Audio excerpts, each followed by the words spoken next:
할렐루야. 감사합니다.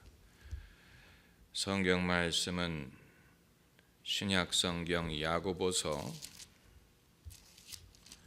5장을 찾아보시겠습니다. 야고보서 5장 13절에서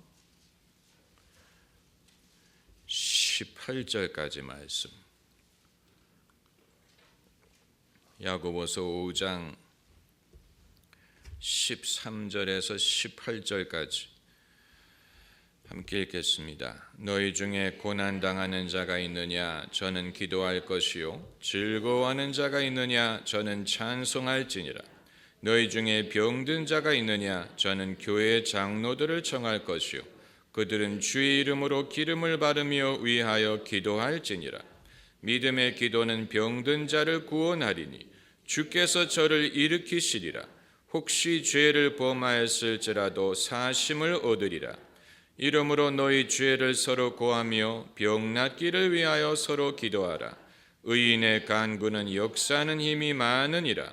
엘리야는 우리와 성정이 같은 사람이로되 저가 비 오지 않기를 간절히 기도한즉 3년 6개월 동안 땅에 비가 아니오고 다시 기도한즉 하늘이 비를 주고 땅이 열매를 내었느니라. 아멘. 장로 선거를 앞두고 이 성경 구절을 우리가 다시 깊이 읽을 필요가 있다고 생각이 됩니다. 오늘날 장로교뿐만이 아니고 전 세계 대부분의 교회의 장로라는 제도는 성경적인 장로보다는 기업의 이사회를 닮은 부분이 많습니다. 이것은 필요한 것입니다. 기업의 이사회라는 것은 기업에 따라 차이가 있고 또 오너가 있느냐 없느냐에 따라서 이사회의 역할이 축소가 될 수도 있고 강화될 수도 있지만 서구의 이 대기업처럼 어느 한 가문이나 인물이 오너가 아니고 그 소유가 널리 흩어져 있는 경우, 예를 들어서 무슨 포드라든가 GM이라든가 이런 회사는 어떤 오너가 있는 게 아니고 그야말로 전 세계의 수많은 투자자들이 주주가 돼서 그 기업을 부분적으로 소유하고 있습니다. 그런 상황에서 이사회의 역할이 지대합니다.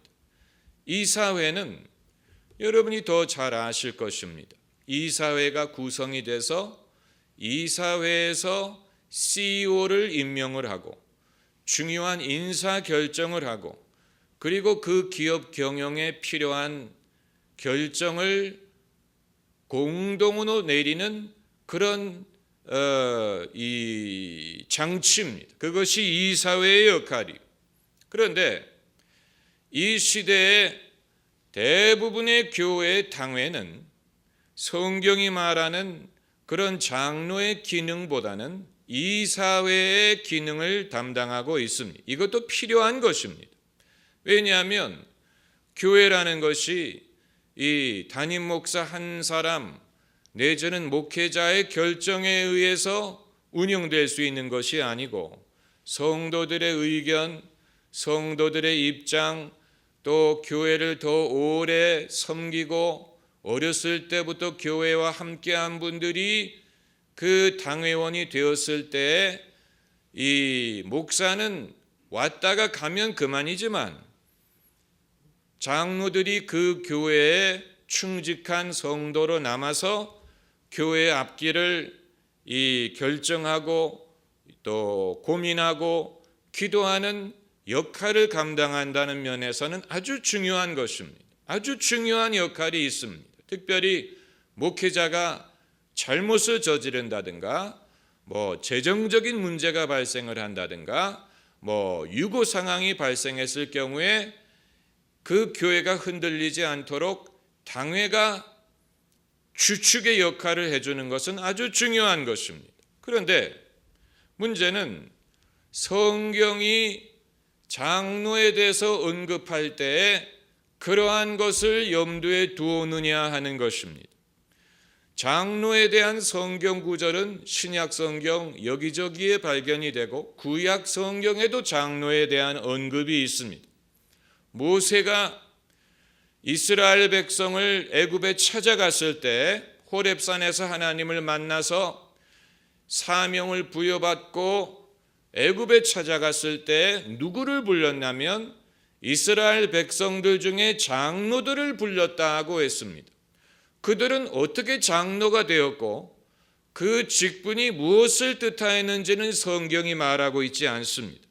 400년 동안 애굽에 사는 동안에 비록 그들이 노예 계급을 형성하기는 했지만 자신들의 문화를 유지하고 자신들의 신앙과 정체성을 유지하면서 비공식적으로 이스라엘 민족의 지도자의 역할을 했던 장로들이라는 그런 인물들, 지도자들이 있었던 것으로 보입니다. 그렇기 때문에 모세가 이스라엘 백성을 모두 모을 수 없었기 때문에 장로들을 불러다가 하나님이 모세에게 분부하신 것, 또 장차 하나님이 행하실 것에 대하여 장로들에게 말을 하고 그들이 하나님이 그들을 권고하셨다는 사실을 듣고 고개를 숙여 하나님을 경배했다고 나와 있습니다.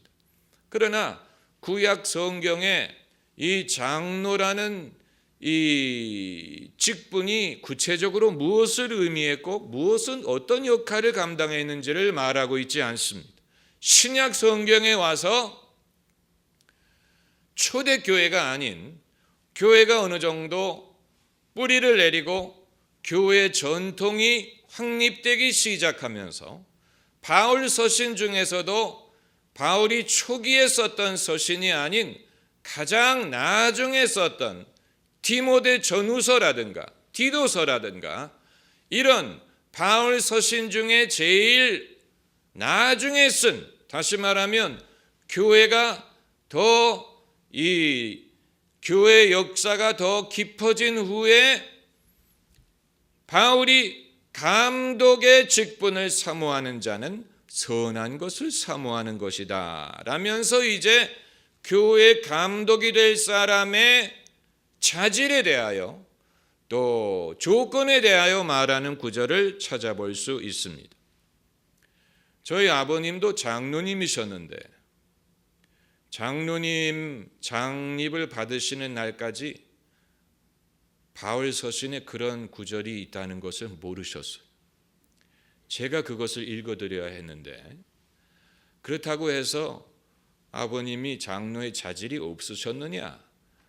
다른 분들만큼 있으셨습니다. 이 구조적으로 장로님들이 교회 안에서 할 수 있는 일에는 한계가 있습니다. 그건 우리가 깊이 연구해야 되는 부분입니다. 그러나 저는 저희 아버님을 보면서 제가 대학생이었을 때 장로로 장립을 하셨는데 저희 아버님이 장로님이 되실 수 있었던 이유는 물론 당신의 신앙이 현저하게 발전하고 또 이 거듭난 흔적이 있고 교회 안에서 리더십을 발휘하는 그런 면이 성도들에게 인정을 받은 것이 가장 주요하게 작용을 했지만 저희 아버님은 처음 장로가 되셨을 때는 그것을 하나의 명예 같은 것으로 생각을 하셨던 것 같습니다. 저희 아버님만이 아니고 저희 어머님도 그러셨던 것 같아요. 이제는 장로가 될 때가 되지 않았나 이런 생각을 하셨던 것 같고 저도 그런 생각을 했어요. 저도 당시 대학생이었는데 아버님이 이제 장로가 되시면 그것이 우리 가문의 명예가 되겠다. 이것이 이제 아버님이 되실 때가 됐다. 그러나 장로로서 어떻게 하나님을 섬길 것인지에 대해서는 구체적인 생각이 없으셨어요.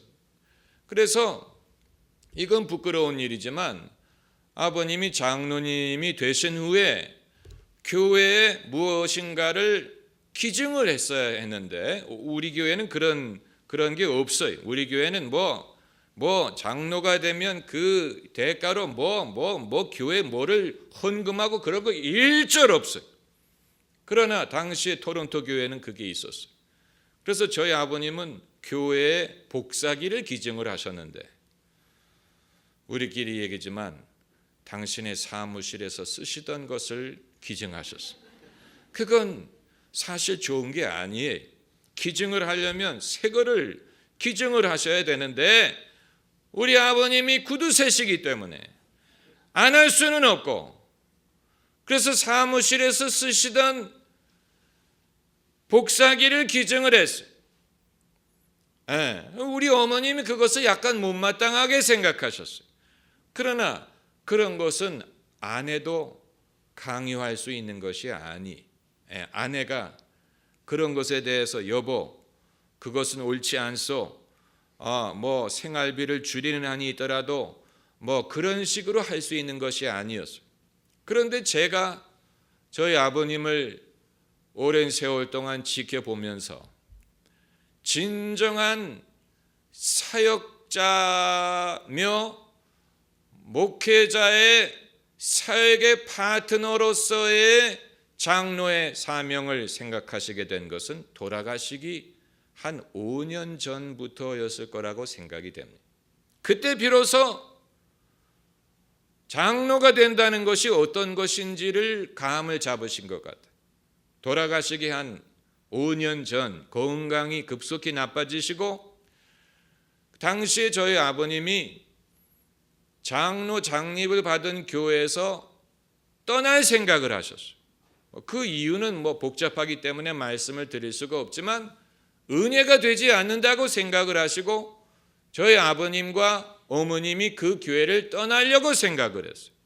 어디로 갈 것이냐? 그것은 부사적인 것이고 일단은 떠날 생각을 하고 그 의사를 말씀드리기 위하여 담임 목사님과 점심 식사 시간을 가졌는데 그 점심 식사 자리에서 담임 목사님이 당신의 목회 어려움을 토로하시면서 너무 어려워서 참 힘들다는 말씀을 하시는데 그 앞에서 목사님 죄송하지만 저희도 떠나려고 합니다 라고 말씀을 하실 수가 없었어요. 그래서 돌아가실 때까지 그 교회에 남아 계셨어요. 저는 그것이 저희 아버님이 장로로서 하신 일 중에 가장 위대한 일이었다고 생각을 합니다. 만일 그게 아니고 은혜가 되지 않는다고 그 교회를 등을 졌다면 그 담임 목사님의 마음에 큰 상처를 남겼을 것뿐만이 아니고 당신이 직분을 받았던 교회를 떠나서 정처 없는 교회의 뿌리를 뽑힌 그런 성도로 살다가 세상을 떠나셨을 것이고 과거에 함께 신앙생활을 했던 성도들이 찾아와서 마음껏 슬퍼해드리고 마음껏 정성껏 장례를 치러드리지 못했을 것입니다. 왜냐하면 당신이 섬기던 교회를 떠난 장로이기 때문에 누가 오겠습니까? 새로 옮긴 교회에서 장로님으로 찾아오겠습니까? 이전에 계시던 교회 성도들이 주저함이 없이 오겠습니까? 문제가 되는 거예요. 불편한 상태가 벌어지는 것입니다. 그러나 그렇게 하지 않으셨고 돌아가실 때까지 그 교회에 섬기시고 그리고 저희 어머님도 캐나다를 떠나실 때 그 교회에서 환송식을 해주셨어요. 참 감사한 일입니다. 한국으로 돌아오는 성도에게 사실 교회를 떠나는 성도가 아닙니까? 캐나다를 떠난다는 말은 교회를 떠난다는 말인데 사실 누가 기쁜 마음으로 환송을 하겠습니까?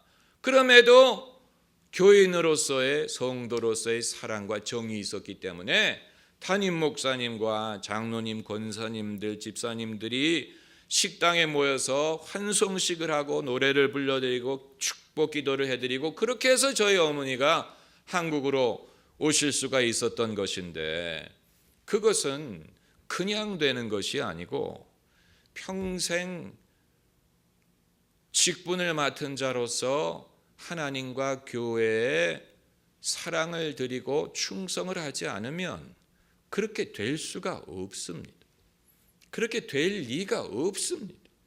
요즘 시대에 성도들끼리 개인적으로 친분을 유지하고 만날 수는 있지만 교회의 차원에서 환송하고 축복하고 같이 슬퍼하고 정을 나누고 여러분 그것이 진짜 교회 생활의 아름다움을 보여주는 것인데 그러나 제 생각하기에는 요즘 현대인들은 너무 바쁘고 너무 자기의 그 삶의 변화가 많아서 그 정도의 뿌리를 내리면서 신앙생활을 하는 사람은 극소수가 아닐까라는 생각을 합니다. 물론 서울의 영락교회 같은 데는 이 연세 많으신 권사님들 어르신들이 굉장히 많다고 들었는데 그런 경우는 예외적일 수 있어요. 그 어떤 특정 지역에서 오신 분들이 실향민들이 교회를 세우셨다는 특정한 이유 때문에 그 교회에 이 소속감과 충성심이 있는 경우는 예외고 그 이외에 21세기의 서울의 교회와 성도들이 철을 따라서 옷을 갈아입는 것처럼 교회에 옮기는 것에 대해서 별로 불편하게 생각하지 않습니다. 그것이 같은 서울에서 일어나든 외국으로 옮겨가면서 일어나든 은퇴를 하면서 일어나든 간에 그것이 오늘 말씀드리고자 하는 것은 아니고 그러나 성경이 말하는 장로 이 디모데서의 바울이 감독의 자격을 말할 때 그 감독이 헬라어로는 에피스코스 거기에서 에피스코폴 성공의 이름인 에피스코폴 처치란 말이 바로 감독이라는 단어의 헬라어에서 비롯된 것입니다. 그 말의 뜻은 overseer 문자 그대로 감독하는 자예요. 감독하는 자. 이 직분이 오늘날 교회의 어떤 직분에 해당하느냐. 이것이 성직자를 말하는 것이냐. 그래서 주교, 감리교회는 주교가 있죠. 감독이라고 부릅니다. 장로교에서는 총회장을 총회장이라고 부르지만 감리교에서는 감독이라고 불러요. 그리고 한 번 감독이 되면 그 명칭을 죽을 때까지 씁니다. 더 이상 목사님이라고 부르지 않고 아무개 감독님이라고 불러요. 그거 하나는 좀 마음에 들어요. 그렇지 않습니까? 그런데 바울이 말하는 감독이 그런 비숍, 교회의 주교로서의 감독을 말하느냐? 그건 아니라고 봅니다. 왜냐하면 그가 말하는 기준이 교회 주교의 기준을 말하기에는 너무 평범한 것이기 때문에 한 아내의 남편이라는 둥, 가르치기를 잘하는 해야 된다는 둥, 술을 많이 즐기지 않아야 된다는 둥, 자녀를 잘 키워야 된다는 둥 이런 것을 보면 이건 주교의 직분에 대해서 말하는 건 아니고 이건 교회 장로에 해당하는 것이라고 생각이 되는 것입니다. 저를 보세요. 맨 뒤에 계신 형제님 저를 보세요. 저를 보세요. 설교하는데 방해가 돼. 좀 깡이 있어야 돼요, 사람. 교수님들도 강의할 때 너무 학생들 눈치 보지 말고 만일 누가 강의를 방해하면 지적을 할 수 있어야 됩니다.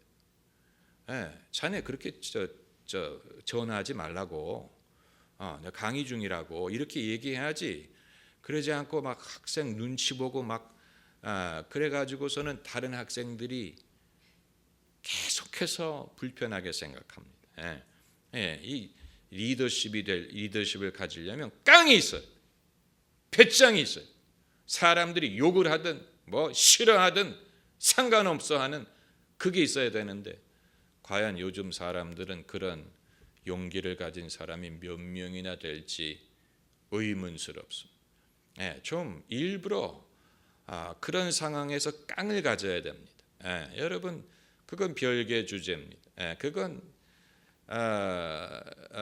상당히 중요한 것입니다. 지도자의 역할을 감당하려면 사람 눈치를 보고 사람들 어려워하고 사람들 여론에 휘둘리고 그래 가지고서는 결코 유능한 지도자가 될 수 없습니다. 요즘 리더십론이 아무리 바뀐다고 하더라도 리더는 리더여야 돼. 리더가 될 배짱이 없으면 리더가 되려고 하면 안 돼. 리더가 리더의 역할을 해줘야 국민들이 편안하게 살 수가 있는. 때로는 리더가 여론에 좌우되지 않고 인기에 좌우되지 않고 자기가 옳다고 믿는 것에 대해서는 소신껏 이룰 수 있는 배짱이 있어야 국가가 앞으로 나갈 수가 있지. 그게 아니고 여론조사에 휘둘리고 어떤 정책을 시행하기 전에 여론부터 물어보고 그래서 하려고 하다가 여론이 바뀌면 그만두고 그건 지도자가 아니에요. 그건 지도자가 아니. 싱가포르의 리관유 총리가 만일 그런 여론에 휘둘리는 사람이었다면 싱가포르를 오늘날의 선진국으로 키우지 못했을 것입니다.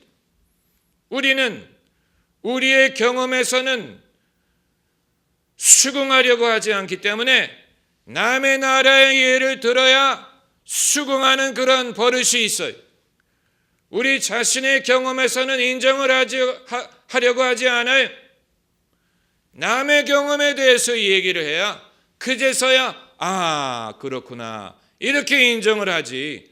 우리의 경험을 통해서 말을 하려고 하면 거부하고 의견이 분분하고 그렇기 때문에 말이 통하지를 않는 면이 있습니다. 강력한 리더는 여론의 등락에 일희일비하지 않습니다. 때로는 사람들의 욕을 먹는 것을 감수해야 됩니다. 그걸 자기가 감당해야 됩니다. 이건 내 몫이다.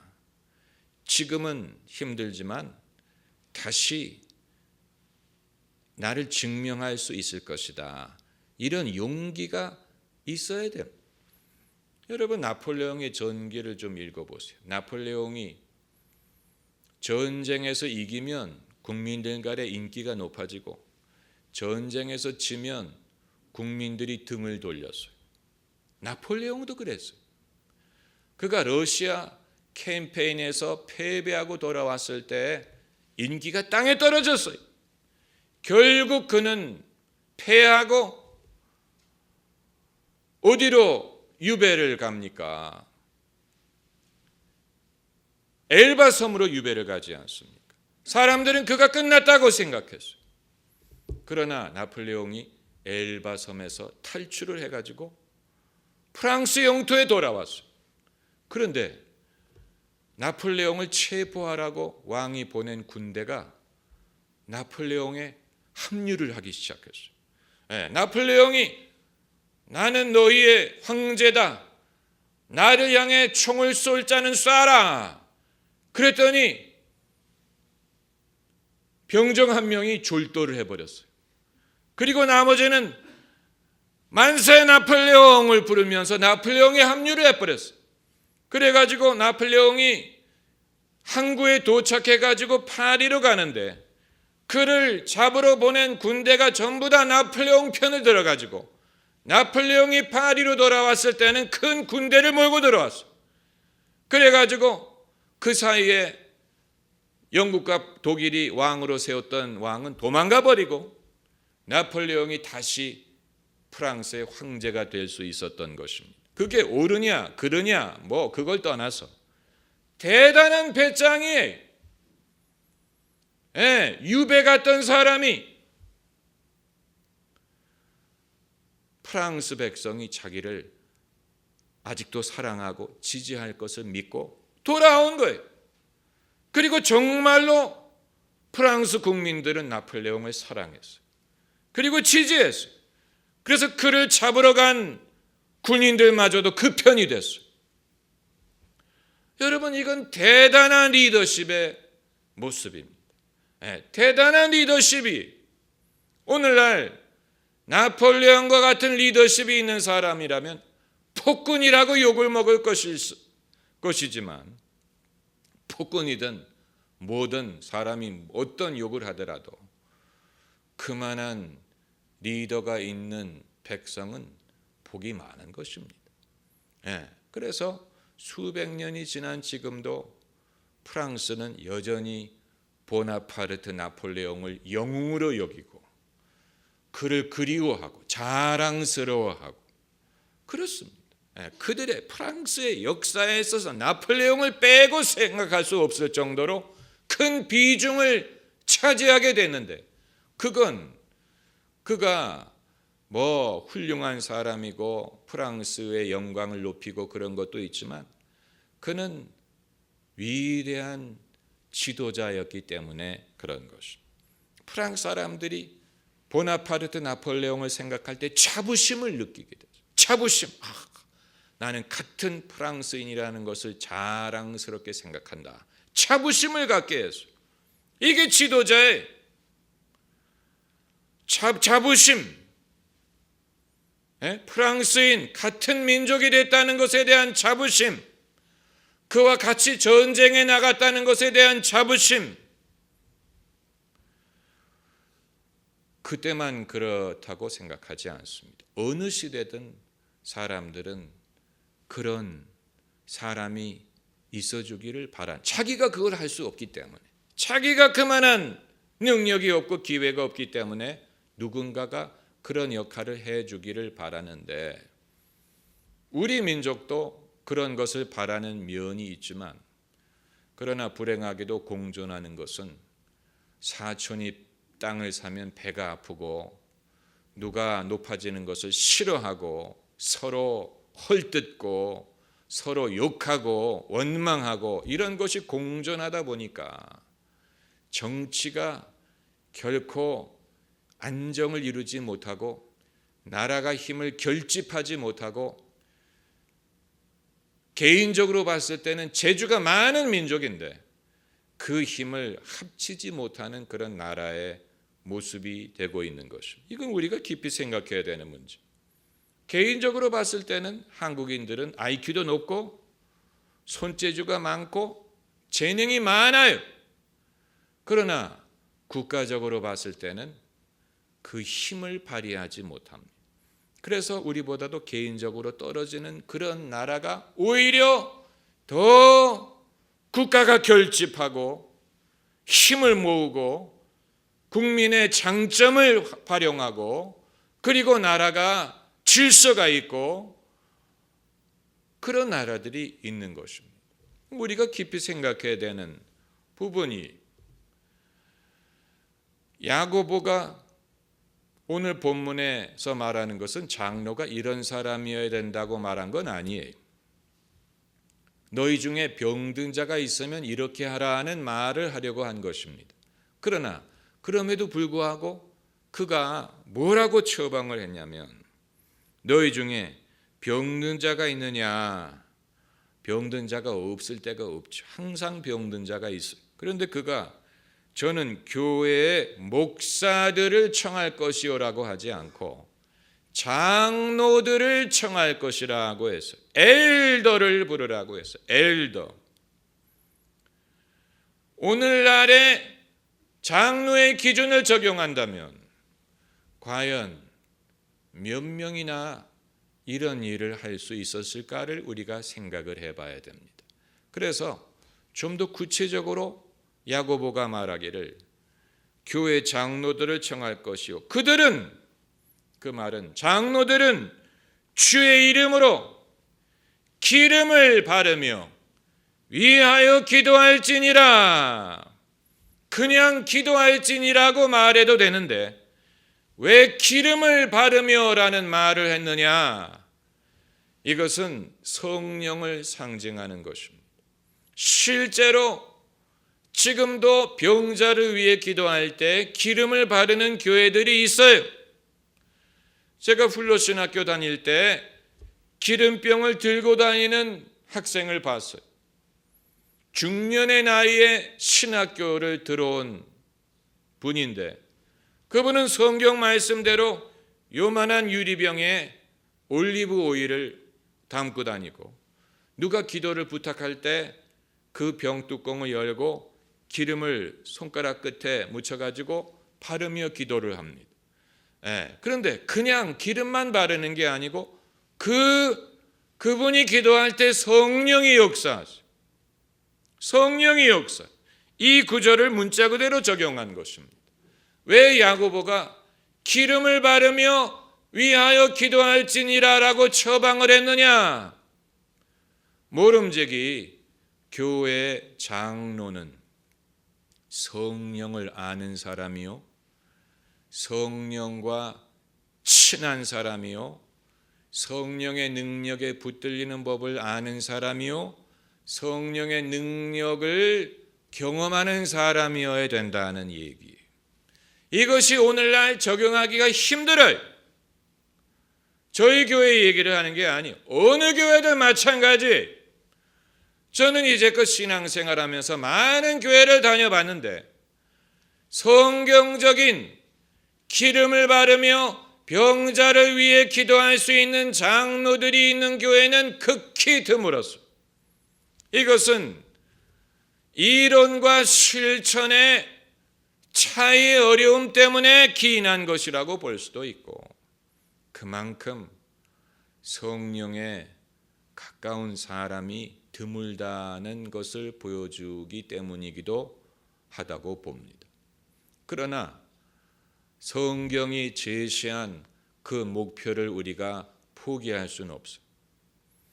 아무리 그것이 현실적으로 적용하기가 어렵다고 하더라도 성경이 제시한 목표는 장로에게 무슨 행정적인 능력이나 무슨 경영의 경험이나 이런 것을 요구하지 않았어요. 성경에 그런 행정적인 능력을 가진 사람들이 등장합니다.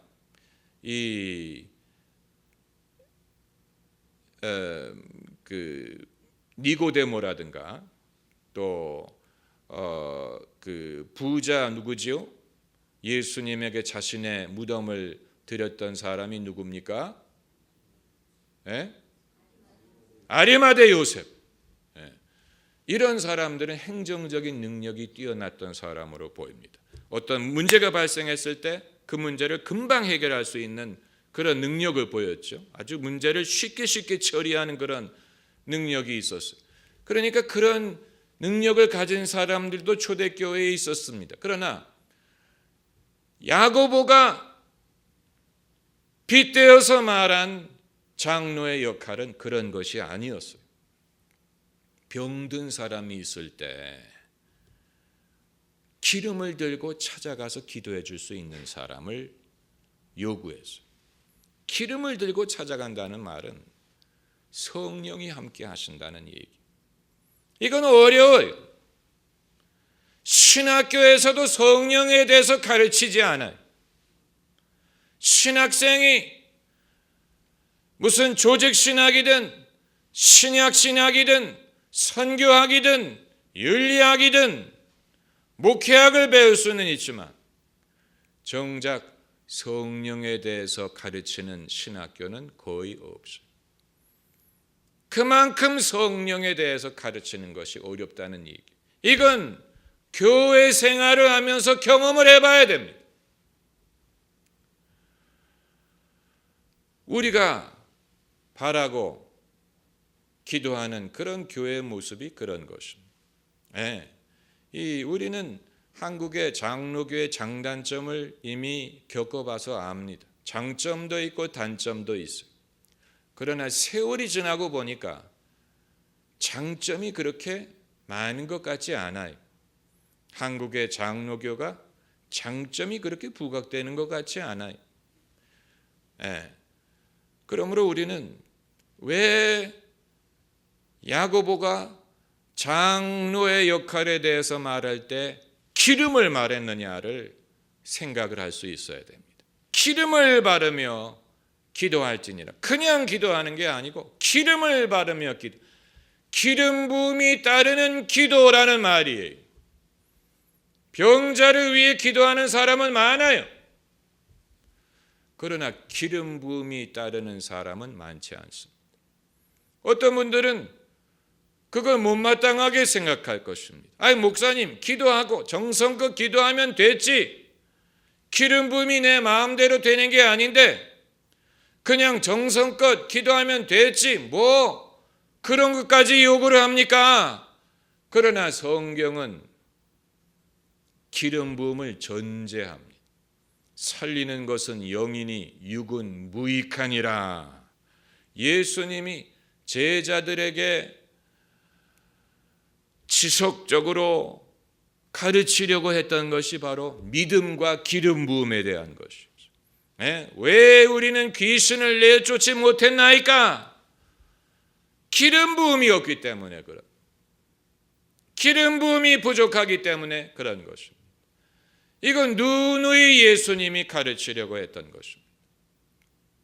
오늘날 유럽의 교회가 이 모양이 된 것은 기름 부음을 잃어버렸기 때문에 그들은 기름 부음이라는 단어조차 사용하려고 하지 않아요.